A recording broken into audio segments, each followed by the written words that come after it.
Sur Bienvenue, la préparation des épisodes commence toujours de la même manière. Quel est votre message, celui pour lequel vous vous engagez?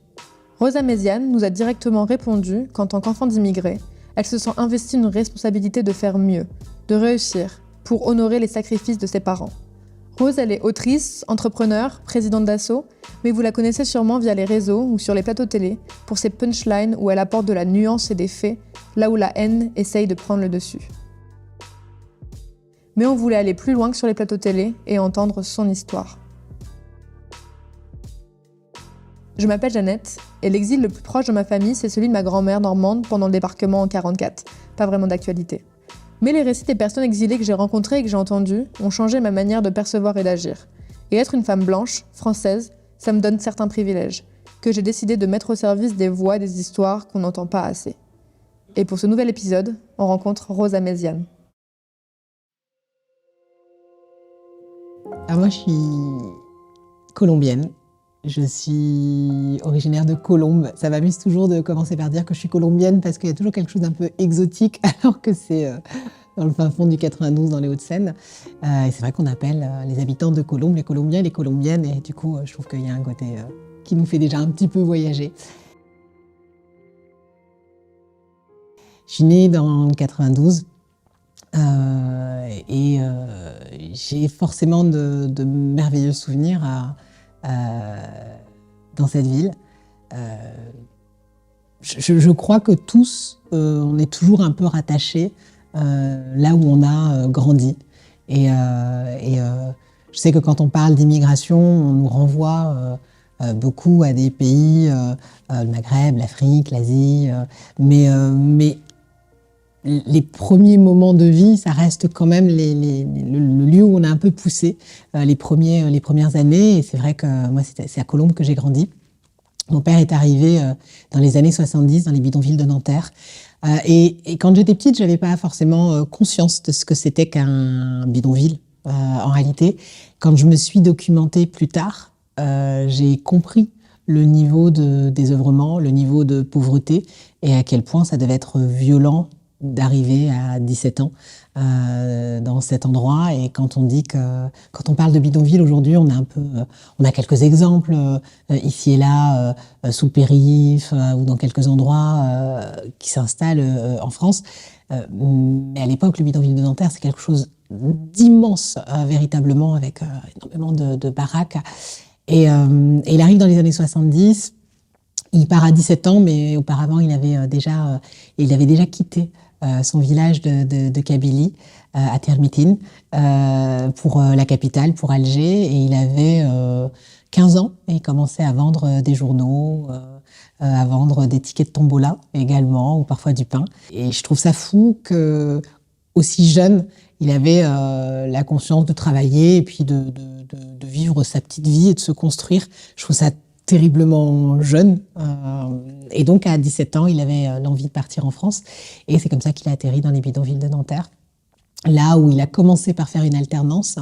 Et comme c'était très compliqué de poursuivre ses études quand il était le soir dans les bidonvilles, parce qu'il n'y a pas d'électricité, pas de lumière, il a, malgré lui, assez vite abandonné. Et puis, il est rentré dans le milieu du travail. Et c'est vrai qu'il y a une grande communauté berbère et kabyle dans le 92. Donc c'est pour ça qu'il a atterri ici. Et puis voilà, au gré des liens qu'il avait avec des oncles, il a construit sa petite vie jusqu'à rencontrer ma mère à l'âge adulte, à peu près à la trentaine. Ma mère est arrivée un peu plus tard, elle est arrivée à 27 ans. Et de cette rencontre est né un mariage et puis 5 enfants. Et c'est vrai que ma mère est assez drôle parce que elle nous raconte souvent qu'elle avait 2 prétendants, mon père et puis un autre homme qui avait je crois à l'époque un hôtel. Il y a beaucoup de gens de la communauté kabyle qui ont des restaurants ou des hôtels. Et elle me dit, j'avais le prétendant qui avait un hôtel mais qui n'était pas très beau, et puis ton papa qui était très beau mais sans le sou. Elle dit, du coup, j'ai choisi la beauté. Elle me dit, c'est pas toujours facile, mais voilà, j'ai préféré votre père. Et c'est vrai que j'ai grandi avec cette phrase-là qui m'amuse beaucoup, comme quoi peuvent naître parfois de vies difficiles, de belles histoires.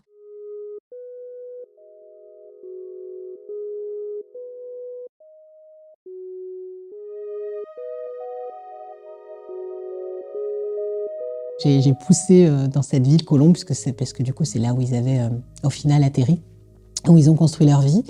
Et j'ai de formidables souvenirs parce que je crois que quand on est enfant, on a cette insouciance qui fait que on aspire juste à s'amuser, à apprendre, à faire des rencontres, à avoir des copines, des copains.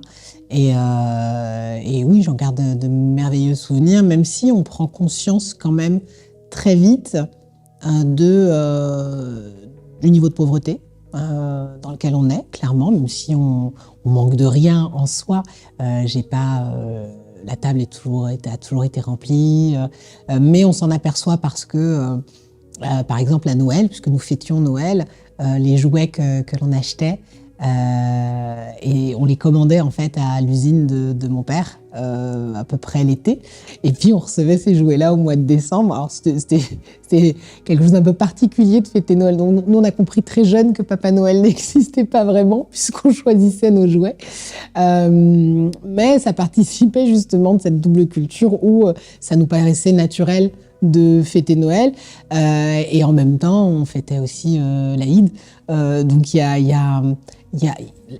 par la force des choses, en fait, on vit les choses très naturellement quand on est enfant, et je crois qu'on se pose pas de questions parce que la vie fait que chaque moment est une fête en réalité. Donc ouais, j'ai eu une enfance plutôt heureuse, et j'en garde d'excellents souvenirs, même quand on a atterri quelques années plus tard en cité, où là ça a été beaucoup plus difficile.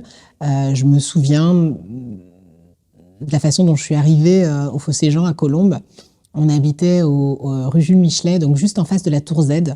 C'est une tour qui fait 28 étages. Et c'était la première fois de ma vie que je voyais un immeuble aussi grand, mis à part ceux de la Défense, mais qui sont quand même beaucoup plus sympas. C'est là où je prends conscience qu'il existe des cités où on ne sait construire que de deux manières les immeubles, soit très grands, soit très longs. Moi, j'étais dans l'immeuble qui n'était pas très haut, mais très très long, qui était au 35. Je me rappelle de ces couloirs où j'avais dit à ma mère « Maman, on vit dans un hôpital », parce que pour moi, les seuls immeubles où on avait des très longs couloirs, c'était les hôpitaux. Et puis la tour Z qui était immense, assez oppressant en réalité comme endroit, et on le sent même à 10 ans. Où on sent qu'il n'y a pas beaucoup de choses à faire. C'est vrai qu'on a toujours habité en HLM, et quand on était près du centre-ville, il y avait justement le centre-ville avec le cinéma, le marché. Là, on avait ces immeubles, grands ou longs, un parc, Leclerc qui est un peu le poumon de la cité. Et puis, je crois qu'on avait une poste, mais qui a fini par fermer, une boulangerie, un kebab. Et puis, quelques années plus tard, je crois qu'ils nous ont rapproché la CAF, parce que je crois que ça les emmerdait beaucoup d'avoir en plus des gens qui vont jusqu'au centre-ville pour aller à la CAF, quoi. Enfin, on l'a un peu ressenti comme ça, quoi. On vous rapproche la CAF parce que de toute façon, ça vous concerne, quoi. Et c'était comme si on avait l'envie d'enfermer les gens dans un même endroit. Et je crois que le réflexe assez naturel qu'on avait pu avoir, parce que justement, j'avais pas poussé dans cette cité, c'était de constamment sortir de la cité.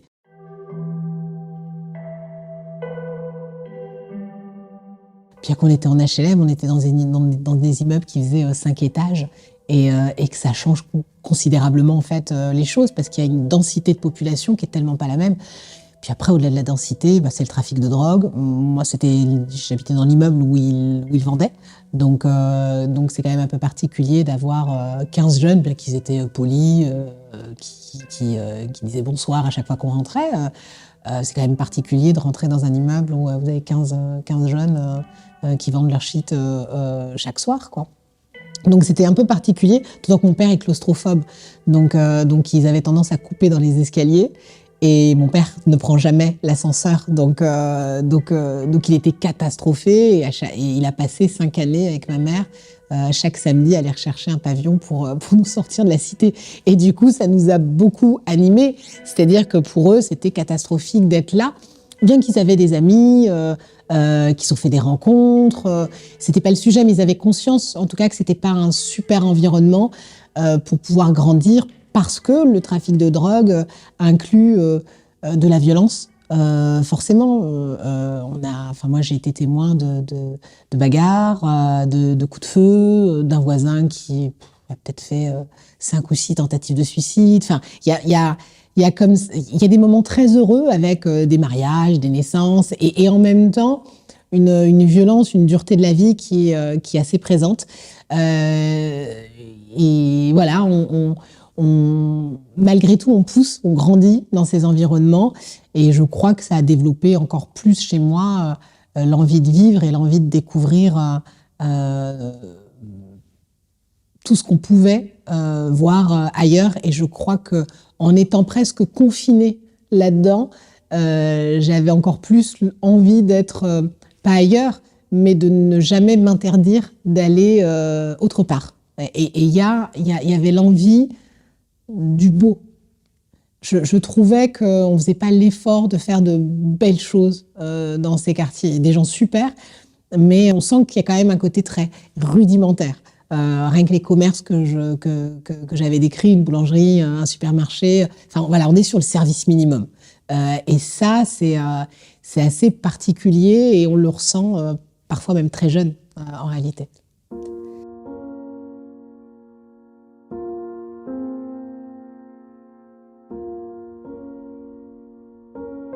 Et en parallèle du coup de cette vie en quartier, depuis toute petite, chaque été, c'était le grand voyage en Algérie. Alors moi, j'ai pas connu le grand voyage en voiture, dans la nuit, où on traversait le pays.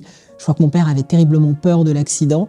Il conduisait pourtant, mais pour lui, c'était un trop grand voyage. Et donc, il économisait toute l'année pour nous offrir des billets d'avion. Donc on était des pauvres, mais qui voyageaient en avion chaque été. Et ma mère, plus jeune, elle prenait les 3 derniers, donc c'est-à-dire ma sœur et mon petit frère, enfin ma grande sœur et mon petit frère. Et donc elle prenait les 3 derniers, nous retirait de l'école un petit peu avant, donc fin avril, début mai.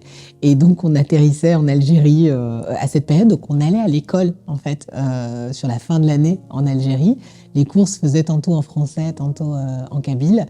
Et je passais mon temps dans cet univers qui tranchait complètement avec la France, puisque moi j'ai connu la construction de notre maison. Mes parents avaient acheté le terrain et donc chaque année la maison évoluait au fur et à mesure, donc vraiment avec les toilettes rudimentaires dans le jardin. J'étais essentiellement pieds nus constamment et ma mère me dessus, mais il y avait un sentiment de liberté qui se dégageait de mes vacances en Algérie, que j'oublierai jamais, je crois, parce que très connecté à la nature. Vous poussez dans un endroit où vous avez plein d'immeubles, et là, vous avez des montagnes à perte de vue. Donc forcément, ça tranche complètement. Et puis vous avez la culture de tout créer avec 3 fois rien. C'est-à-dire que autant d'un côté on choisissait nos jouets dans un catalogue, autant de l'autre côté on les fabriquait. Donc notre vie était faite de jeux avec des osselets, on construisait avec des boîtes de tabac à chiquer et des branches de roseau. On construisait des espèces de petites trottinettes, on créait également des tire-boulettes où on chassait les pigeons. Il y avait un côté Tom Sawyer qui nous amusait énormément et ouais, il y a un vrai sentiment de liberté qui se dégageait de ces vacances et avec la rencontre aussi avec une partie de notre famille qu'on voyait pas tout le reste de l'année. Moi, c'était les moments où j'avais la chance d'être avec mes grands-mères, notamment ma grand-mère maternelle. Et c'était une chance incroyable. C'est-à-dire que moi, mes camarades à l'école voyaient leur grand-mère quasiment tous les week-ends ou quand ils allaient à la campagne. Moi, je la voyais que les étés. Et je crois que quand on est enfant d'immigrés, c'est peut-être aussi ce qui manque un peu. On sent qu'on a un bout de notre famille qui n'est pas tout à fait là. Et on grandit pas de la même manière en réalité. Et même si on se voyait qu'une partie de l'année, qu'un petit bout de l'année, j'avais un amour inconditionnel pour ma grand-mère. J'ai des souvenirs de son souffle, parce qu'on faisait la sieste avec elle. c'est quelque chose aussi qui est très institutionnalisé dans les régions qui sont très chaudes, dans le sud, ou même en Italie, en Corse, en Espagne et aussi au Maghreb. Et parce que le matin, on s'affaire à faire les courses, à faire le ménage. Et toute l'après-midi, c'est la sieste parce qu'il fait terriblement chaud et qu'on ne sort pas à ce moment-là. C'est beaucoup trop dangereux. D'ailleurs, moi, les rares fois où je me suis risquée à sortir, ma mère refusait très souvent, quand il n'y avait pas le choix de sortir, de m'emmener parce que m'arrivait assez facilement de saigner du nez et m'appeler la fragile, alors que pas du tout, mais parce qu'il faisait une chaleur terrible. Et donc, pendant ces moments de sieste, c'était des vrais moments de partage et d'enseignement. Ma grand-mère nous racontait ce qu'on appelle tamashahouts, qui sont en fait des contes, des contes berbères, des contes du Moyen-Orient. On appelait ça les histoires de Djeha. Djeha, c'est un peu le Aladdin version Maghreb, qui est très malin. Et à chaque fois, il lui arrivait des histoires extraordinaires. Et il y avait toujours une morale, une leçon. Et à chaque sieste, elle nous racontait 1, 2 ou 3 histoires. Alors, je ne sais pas si elle les inventait au fur et à mesure ou si elles existaient réellement, ou si elle s'inspirait de sa propre vie. Mais j'avais l'impression qu'elle était un livre ouvert et qu'elle avait toujours des milliers de contes à nous raconter. Et la sieste, voilà, elle démarrait toujours par ces contes-là.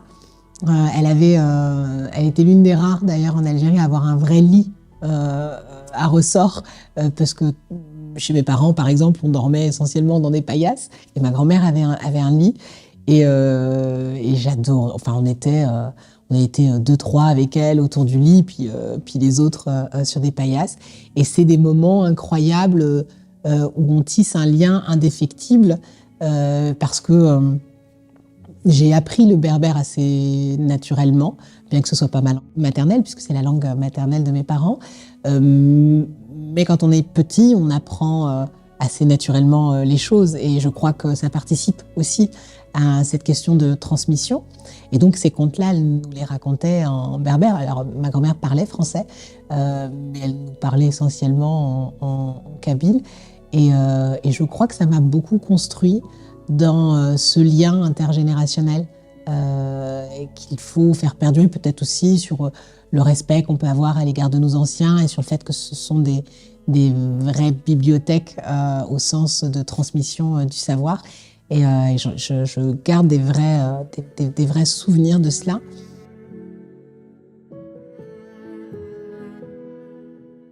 Et puis, tout était un voyage. Le village de mes parents, enfin plutôt de ma mère, puisque mon père était un peu féministe à son époque, alors qu'il est d'usage de plutôt vivre dans le village du mari. Mes parents ont acheté en fait un terrain dans le village de ma mère. Et donc le village qui porte notre nom de famille, il est coupé en 2. Il y a le village un peu historique, et puis forcément il s'est de plus en plus étendu au gré des naissances. Et donc on était plutôt sur le bas du village. Et donc rien que pour aller voir ma grand-mère, c'était une mission, puisqu'on avait un long chemin un peu escarpé. Et je crois que c'est pour ça qu'aujourd'hui j'adore la randonnée. J'ai passé mon temps à crapahuter dans ces montagnes, parce que vous n'avez pas de bus, vous n'avez pas de taxi, enfin si, pour aller en ville, mais votre vie de campagnard ne se vit pas en ville, elle se vit au gré des villages.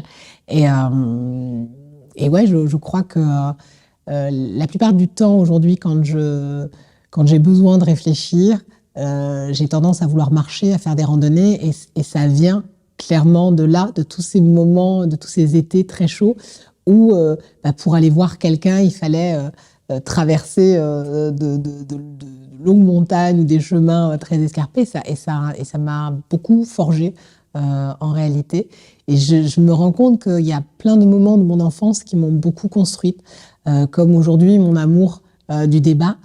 Ça provient de ces longues soirées qu'on pouvait avoir, puisque je vous le disais, la journée est divisée en plusieurs temps forts. Le matin, on s'affaire aux choses qui sont nécessaires, l'après-midi, la sieste, et le soir, c'est le dîner, mais c'est surtout les moments de communion. Et donc, il n'y a pas de téléphone à l'époque, et donc il c'est comme s'il y avait un écriteau bienvenu dans chaque maison au village. Et donc, vous n'avez pas besoin d'être invité. On va mutuellement chez les gens à la tombée de la nuit. Et ces moments où on se retrouve, on est dans la cour, parce que les maisons sont très chaudes, et donc on est dans la cour, on met des peaux de mouton, des paillasses, et après le dîner, c'est des grands moments de débat, en fait. Adultes, enfants, hommes, femmes, les sujets sont balancés, et en Kabylie, comme ailleurs, en tout cas, on aime rire et débattre. Et j'ai compris plus tard que ma volonté de faire entendre ma voix, d'exprimer ce que je pense, ça vient beaucoup de là. Et de la bienveillance que pouvaient avoir les adultes sur nos avis d'enfants. Je me souviens qu'on avait le droit au chapitre sur les sujets et que ça amusait beaucoup mes oncles, mes tantes, sur des sujets même parfois politiques, qu'on puisse s'exprimer. Et puis, on avait cette faculté à beaucoup rire de nos vies, de l'exil, de l'Algérie, de la France. Et je crois que ça m'a beaucoup forgé.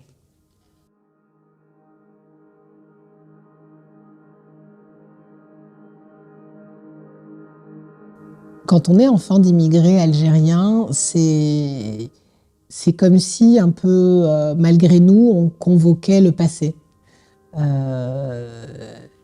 que tout le monde connaît, et en même temps ne connaît pas vraiment. C'est-à-dire que tout le monde sait ce que c'est que la guerre d'Algérie, tout le monde a déjà entendu parler de la colonisation, et en même temps, il y a une forme de tabou constant, parce qu'on est encore sur de la mémoire vive. C'est-à-dire que les gens qui ont connu la guerre d'Algérie sont encore vivants, que ce soit des gens qui ont fait la guerre, donc des gens de l'armée française, que ce soit des harkis, que ce soit des pieds noirs qui ont dû quitter l'Algérie, et que ce soit des Algériens qui ont parfois aussi combattu pour libérer leur pays. Donc on est sur cette mémoire vive, et on sent que en parler est encore complexe pour ceux qui l'ont vécu, avec toutes les déflagrations que ça peut avoir sur les générations suivantes. Et pourtant, j'ai pas été élevée, ou en tout cas j'ai pas grandi dans un conflit entre la France et l'Algérie. Je crois qu'il y a beaucoup de pudeur autour de cette question-là, avec en plus des histoires familiales qui sont complexes. En fait, je prends ne serait-ce que la mienne. J'ai un grand-père dont tout le monde louait sa sagesse et son courage. Il s'est engagé très jeune auprès de l'armée française. Alors, il faisait partie de l'armée des indigènes. Ce mot-là m'a toujours un peu perturbée, indigène. Je le dis sans honte, parce que j'ai véritablement pas à rougir de ce qu'a pu réaliser mon grand-père. Mais on va pas se mentir, ce mot est terriblement offensant pour ses habitants. Et il a fait la fin de la Première Guerre mondiale, la Seconde Guerre mondiale, et il s'était également engagé dans l'armée française, puisqu'il a fait également Indochine. Il ne s'est pas engagé pendant le conflit entre l'Algérie et la France, puisqu'il n'a pas été harki. Il ne s'est pas engagé pour l'armée française, mais il a combattu pour la France. Et ça, c'est quelque chose qui a beaucoup été transmis par ma grand-mère, son épouse. Elle était assez fière d'avoir, et je me rappelle quand elle nous le racontait, d'avoir combattu notamment la Seconde Guerre mondiale, les Allemands, et d'avoir aussi participé à libérer la France. Et c'est perturbant d'avoir une histoire qui nous est racontée à l'école, et d'avoir cette partie vivante où on nous la transmet par morceaux, et de savoir que des gens de votre propre famille ont participé à ces gros moments historiques. Et en parallèle, j'ai ma grand-mère paternelle qui ce qui est très perturbant parce qu'en plus c'est une femme. On entend beaucoup parler des résistantes pendant la Seconde Guerre mondiale. beaucoup moins des moudjahidines femmes. Et en fait, ma grand-mère était moudjahidine, puisqu'elle a pris les armes, notamment dans le conflit de la guerre d'Algérie, pour libérer son pays. Et quand vous êtes le fruit de cette histoire complexe, vous vous refusez à tout jugement, en réalité. Il est tellement facile en 2023 de venir distribuer des bons points. Je crois que nul n'est en capacité de savoir comment il réagirait dans tel ou tel conflit. Je sais juste que ce soit mon grand-père ou ma grand-mère, ils ont été animés chacun par l'envie de faire au plus juste, ou en tout cas de se battre pour ce qu'ils croyaient le plus juste au moment où ils l'ont vécu. Et je crois que mon grand-père s'est battu pour le drapeau parce que combattre le nazisme, c'était ce qui était le plus juste pour lui, même si on sait que certains ont parfois été enrôlés malgré eux dans cette guerre. Et comme ma grand-mère, qui avait envie de voir son pays libre parce qu'elle estimait que la colonisation était quelque chose de profondément injuste et que les Algériens aspiraient aussi à prendre part à leur pays, chose qui leur était refusée en réalité pendant des décennies, puisque, on le sait aujourd'hui, il était quasiment impossible d'être citoyen français et qu'il n'y avait pas la volonté que l'Algérie était française, les Algériens n'étaient pas français. Et je crois que c'est de cette terrible injustice que naît en réalité la guerre d'Algérie. Et donc, quand vous êtes le fruit de cette histoire, vous vous interdisez à tout jugement. Et en même temps, je crois que ça vous construit dans le fait d'être nuancé, dans le fait de comprendre l'altérité, dans le fait d'être terriblement respectueuse dans les choix de vie des gens. Et oui, ça m'a beaucoup forgée, aussi dans mon identité, et à comprendre qui j'étais. Tôt ou tard, on a tous le livre de sa vie, et tôt ou tard, on l'ouvre pour y rentrer complètement. Et donc, vous pouvez décider d'occulter ce passé, décider que votre vie démarre avec votre naissance. C'est pas complètement vrai. Bien sûr que je suis française, j'ai pas de problème ou de quête identitaire. J'ai pas de mauvaise construction d'ailleurs même de ma propre identité. Mais mon identité ne démarre pas avec ma naissance. Elle démarre indéniablement avec celle de mes parents et de mes grands-parents. Et donc, il y a un moment dans votre vie où vous recherchez qui vous êtes. Parce que c'est naturel. Et d'ailleurs, je crois que ça a même fait l'objet de certains cours en primaire. Donc, c'est quelque chose d'assez naturel d'aller rechercher dans son arbre généalogique. Et il est vrai que mon arbre généalogique ne démarre pas en France, mais ailleurs. Et donc, la construction identitaire, elle se fait sur des questions historiques, parce qu'effectivement, l'histoire entre l'Algérie et la France est ce qu'elle est. Mais elle se fait aussi par toute la construction de tradition et d'une culture. Et donc, on dit très souvent qu'on a une double culture. Moi, je trouve qu'on a juste une culture plus grande.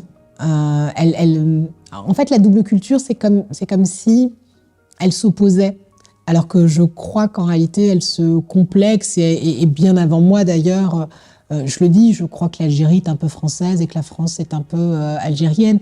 Quand on voit les immeubles haussmanniens à Alger, on a un petit bout de France qui est toujours là, et sans tomber dans la caricature, mais quand on voit que le plat préféré des Français, c'est le couscous, on sait qu'il y a toujours un peu d'arabité chez les Français. Et je crois que c'est Mitterrand qui disait qu'on était gaulois, romains, germains, italiens, de plus en plus portugais et peut-être aussi un peu arabe. Et bien qu'il savait que c'est cette dernière phrase qui allait beaucoup être reprise, je crois que ça disait quelque chose d'assez juste. La France s'est aussi construite à travers les différentes vagues d'immigration, quelles qu'en soient les raisons. Et bien sûr qu'il y a une identité française, mais elle est bien plus bien plus grande, bien plus ouverte que ce qu'on essaye de nous vendre aujourd'hui. Et donc, mon algérianité ou ma berbérité, elle s'est faite avec la transmission de la langue. Je pense que ça part de là. Tous les enfants d'immigrés n'ont pas la chance de maîtriser la langue de leurs parents. Moi, ça a été le cas. D'ailleurs, ça n'a pas perturbé mon apprentissage du français. C'est parfois une crainte de la part d'immigrés qu'un double apprentissage de langue perturbe l'enfant. Non, je crois qu'on est des vraies éponges quand on est petit et qu'on apprend assez naturellement.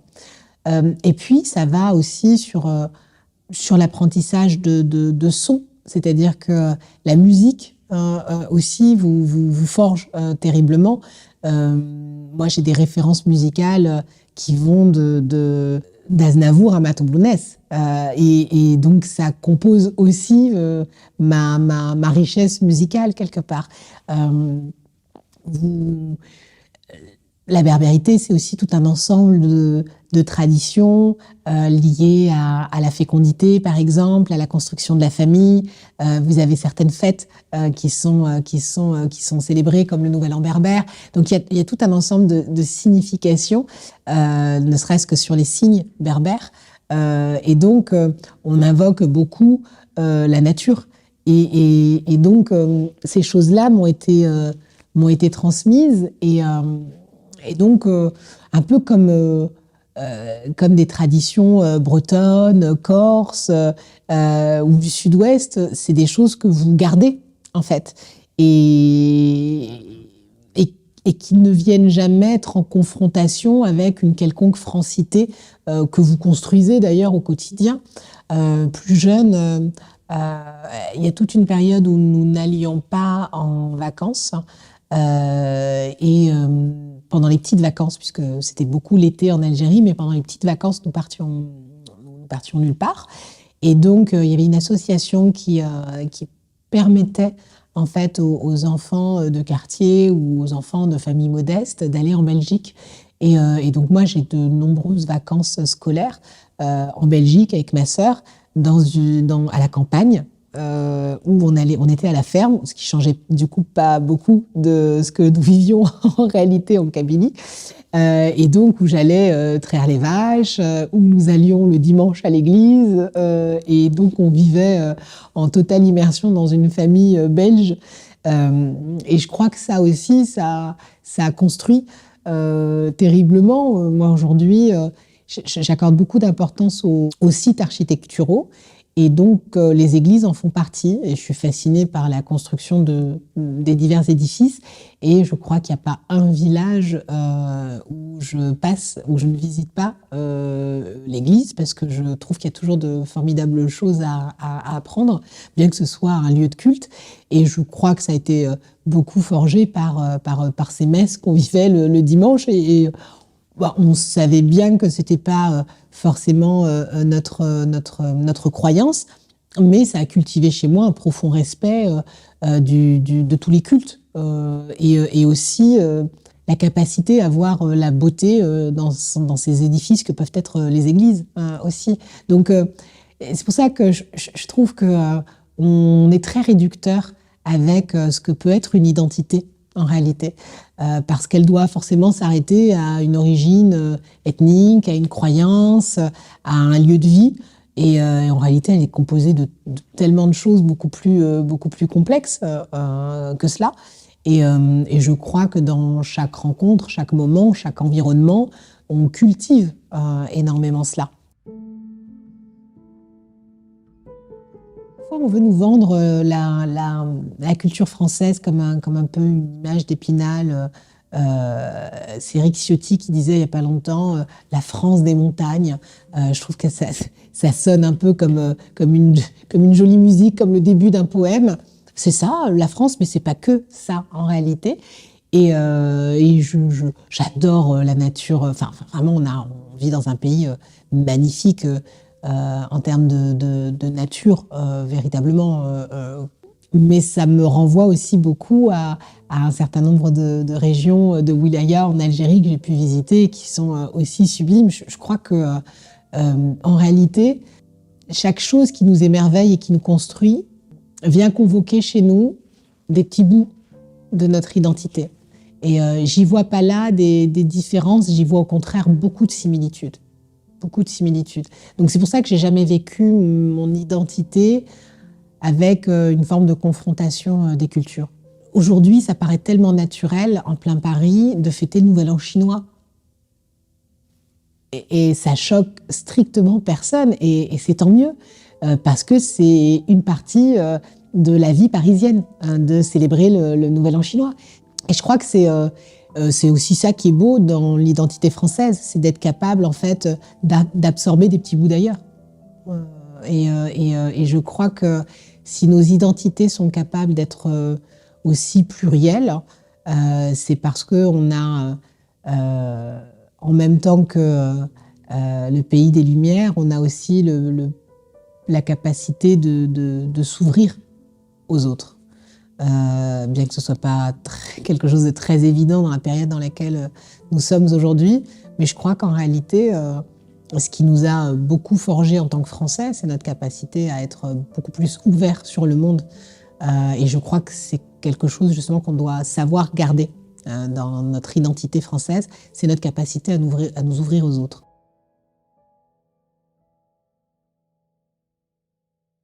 Ça fait 4 ans que j'interviens dans le débat médiatique avec tout ce qu'il y a de plus horrible en réalité. Et on parle beaucoup de ces questions d'identité, d'immigration, d'islam.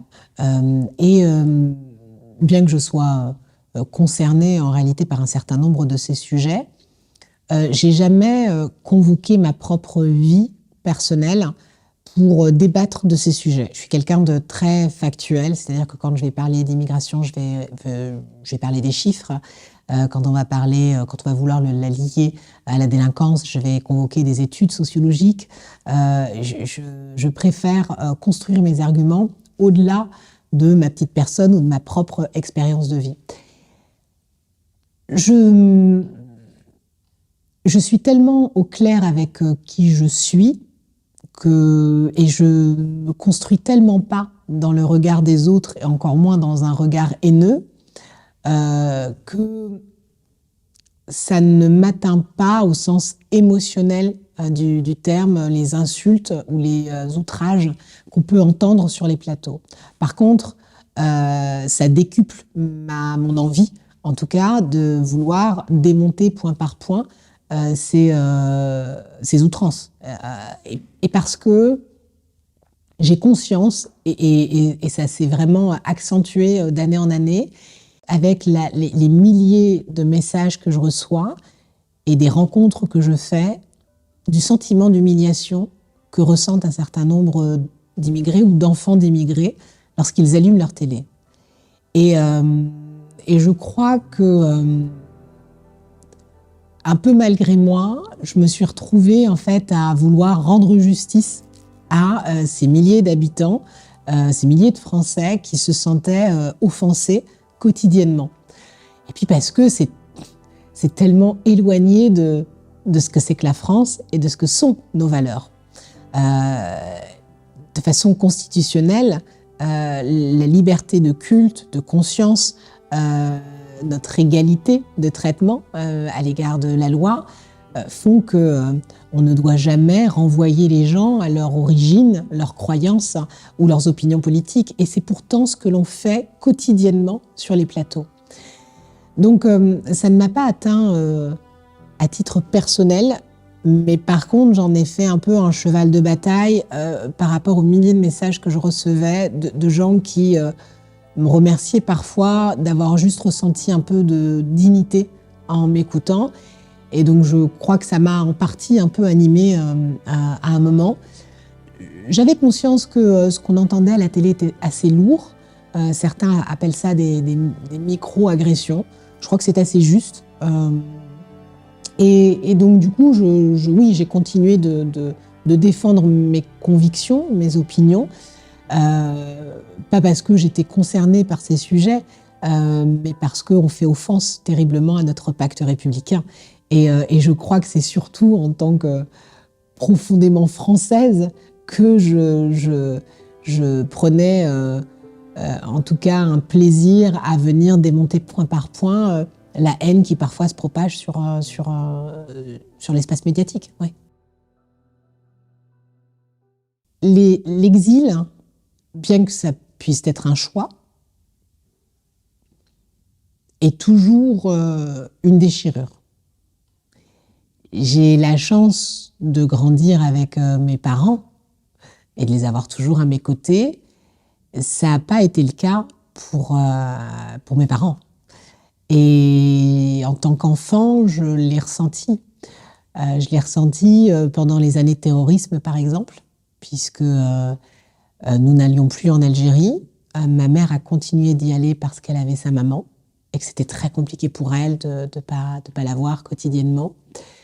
J'ai vu combien c'était compliqué pour ma grand-mère paternelle de voir son fils uniquement l'été, bien qu'elle l'ait quitté très jeune, puisqu'il est venu en France à 17 ans.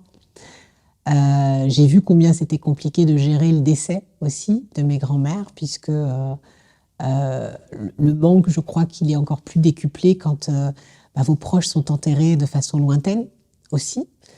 Et j'ai vu que ma mère avait eu du mal parfois aussi à s'en remettre les premières années. Donc l'exil, c'est aussi un peu tout cela. C'est comment on arrive à construire sa vie, qu'on espère meilleure, loin de ceux qu'on aime le plus, c'est-à-dire sa propre famille.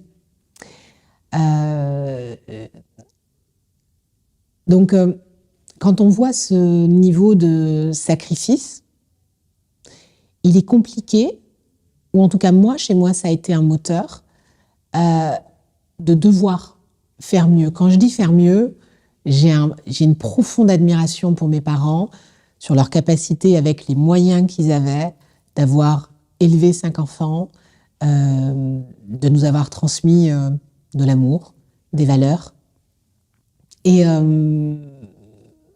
d'avoir... Ma mère a travaillé un certain nombre d'années, même si elle a passé quelques années à nous élever. Mais je dis, il y a quelque chose qui m'anime. Moi, j'ai vu mon père pendant 40 ans se réveiller chaque matin, prendre une demi-baguette de la veille et de façon inchangée pendant 40 ans. Alors, je ne l'ai pas vu pendant 40 ans, mais facilement pendant un peu plus de 20 ans. Mais je l'ai vu remplir cette demi-baguette de la veille, soit d'une boîte de thon à la catalane, et soit de camembert. Et chaque matin, aller au travail, même parfois malade. Et je crois qu'à travers sa propre vie, il m'a montré ce que c'était que le courage. Et il est compliqué quand on est enfant d'ouvrier, et à plus forte raison quand on est enfant d'immigré, de ne pas être frappé par autant de courage. Et je ressens une vraie admiration pour mon papa qui a été à l'usine toute sa vie. Et même si la dernière année, il ne cessait de parler de son dossier de retraite, il était terriblement fier d'avoir acheté une maison. Alors, c'est une petite bicoque, mais dont mes parents étaient très fiers. Ils ont fait des travaux pas à pas. Et je crois que c'est aussi cela que ça m'a appris d'être enfant d'immigrés ou d'être enfant d'un milieu populaire. C'est comment vous avez des personnes qui, de façon très digne, se battent. Et donc, ça renvoie chez moi un niveau de responsabilité qui est terrible. Parce que je me dois de respecter ce courage et cet engagement. Et je crois que c'est un peu ce qui anime tous les enfants d'immigrés en réalité. Alors, on n'arrive pas tous, avec les moyens qu'on a, à faire mieux, ou en tout cas à les rendre fiers, mais c'est en tout cas ce qui en anime un bon nombre pour avoir échangé avec certains proches. Et donc, je crois que cette responsabilité, ce devoir qui nous anime, il pèse sur nous, mais pas comme une difficulté. Enfin, véritablement. Enfin, moi, je le porte en bandoulière parce que j'y vois là une forme de continuité. J'ai des grands-parents qui se sont battus pour la liberté, pour leurs idéaux. J'ai des parents qui se sont battus pour mieux vivre. Et je crois que ma propre responsabilité face à autant d'abnégation et de courage, c'est aussi d'essayer, moi, à mon niveau, et de façon contemporaine, de changer les choses, en tout cas de changer ce qui ne va pas, parce que grandir dans un quartier populaire, c'est compliqué. Et que j'ai été témoin et j'ai vécu des terribles inégalités qu'on a à vivre dans notre pays. Et je crois que, en tout cas, mon envie, mon souhait, c'est aussi de faire changer les choses à mon niveau, parce que une bonne partie de ces enfants d'immigrés vivent dans ces quartiers et sont parfois cloisonnés dans ces quartiers.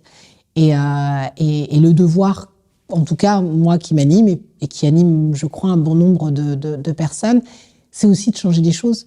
C'est de faire en sorte que dans ces quartiers, il y fait bon vivre et de peut-être changer l'architecture, de changer la façon dont on vit les choses dans ces territoires.